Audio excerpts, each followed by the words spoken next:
reset everything.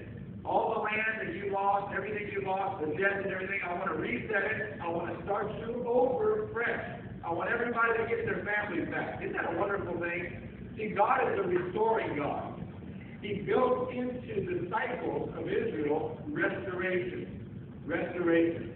And he says, and each of you shall return to his family. You know, when Jesus came in Luke chapter 4, the 18th verse, he said, the Spirit of the Lord is upon me, and he has anointed me to preach the gospel to the poor. He sent me to heal the brokenhearted, to proclaim liberty to the captives, and recovery of sight to the blind, to set at liberty those who are oppressed. And then he said, to proclaim the acceptable year of the Lord. That's the year of Jubilee. In other words, Jesus said, now that I've come, every year is the year of Jubilee.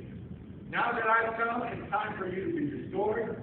Now that I've come, it's time for things to be reset in your life and to put your feet back on solid ground. Somebody say amen to this.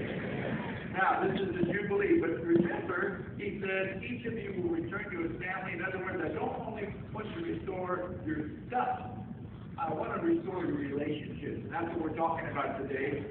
We've been on this series called Better Than New, how God restores every part of your life and not only brings it back up to where it was, but he even makes it better than new. Today we want to talk about being relationally restored.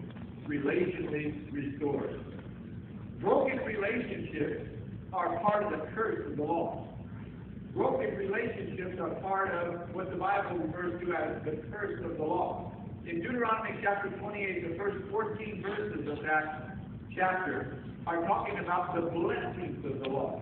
All these blessings shall come upon you and overtake you, because you obey the voice of the Lord your God. But when you get to verse 15, here's what it says. But it shall come to pass that you do not obey the voice of the Lord your God, to observe carefully all his